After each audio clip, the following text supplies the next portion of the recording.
അമേരിക്കയുടെ താരിഫ് ഭീഷണിയെ മറികടക്കാനുള്ള ഇന്ത്യയുടെ ശ്രമം ഒരു നിർണായക ഘട്ടത്തിലാണിപ്പോൾ. യൂറോപ്യൻ യൂണിയനുമായി കൈകോർത്ത് അമേരിക്കയുടെ വെല്ലുവിളിയെ അതിജീവിച്ച് മുന്നോട്ട് പോവുകയാണ് ഇന്ത്യ.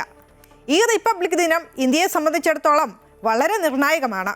ആഗോള സാമ്പത്തിക ഭൂപടത്തിൽ ഒരു വമ്പൻ ചരിത്രമാണ് അന്നേ ദിവസം കുറിക്കപ്പെടാൻ പോകുന്നത്.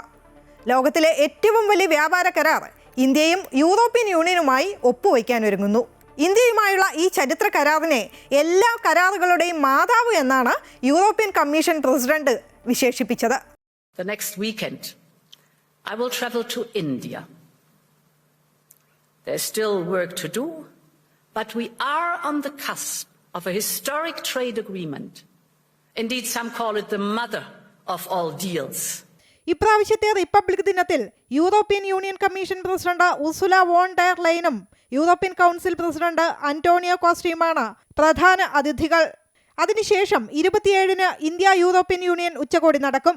അതിൽ പ്രധാനമന്ത്രി നരേന്ദ്രമോദിയുമായി നടത്തുന്ന കൂടിക്കാഴ്ചയ്ക്ക് ശേഷമാകും കരാറിനെ കുറിച്ചുള്ള അന്തിമ പ്രഖ്യാപനം വരിക.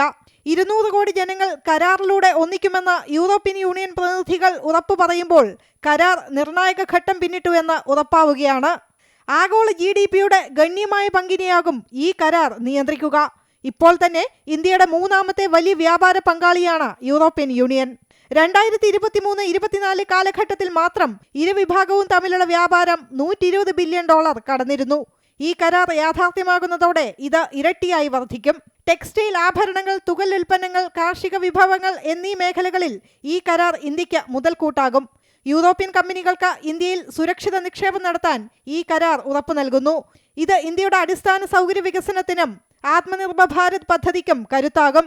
ഇന്ത്യൻ IT കമ്പനികൾക്കും യൂറോപ്പിൽ വലിയ അവസരങ്ങൾ ലഭിക്കുമെന്നാണ് പ്രതീക്ഷ. അതേസമയം ചില വെല്ലുവിളികൾ ഇന്ത്യക്ക് മുന്നിലുണ്ട്. അതിലൊന്നാണ് യൂറോപ്പിലേക്ക് ഇറക്കുമതി ചെയ്യുന്ന ഉൽപ്പന്നങ്ങൾക്ക് കാർബൺ വികിരണത്തിന്റെ പേരിൽ ഏർപ്പെടുത്തുന്ന പ്രത്യേക നികുതി. ക്ഷീരരംഗത്തുള്ള നിയന്ത്രണങ്ങൾ എടുത്തു കളയാനും ഇന്ത്യ തയ്യാറാകില്ല. ഇതുൾപ്പെടെയുള്ള പ്രശ്നങ്ങൾ ചർച്ചയിലൂടെ പരിഹരിക്കപ്പെടുമെന്നാണ് വിദഗ്ധരുടെ പ്രതീക്ഷ.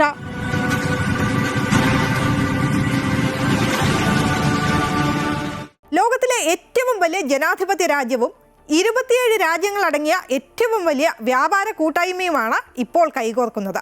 ഇത് സാമ്പത്തിക വ്യാപാര കരാർ എന്നതിനപ്പുറം ആഗോള രാഷ്ട്രീയ സാമ്പത്തിക സമവാക്യങ്ങളെ മാറ്റിമറിക്കുന്ന വലിയൊരു നീക്കമായിരിക്കുമെന്ന് ഉറപ്പാണ്. നിശ്ചയദാർഢ്യവും കഠിനാധ്വാനവും ഉണ്ടെങ്കിൽ എത്ര വലിയ വെല്ലുവിളികളെയും പുല്ലുപോലെ നേരിടാമെന്നതിൻ്റെ ഉത്തമോദാഹരണമായി ഭാരതം മാറുന്നു.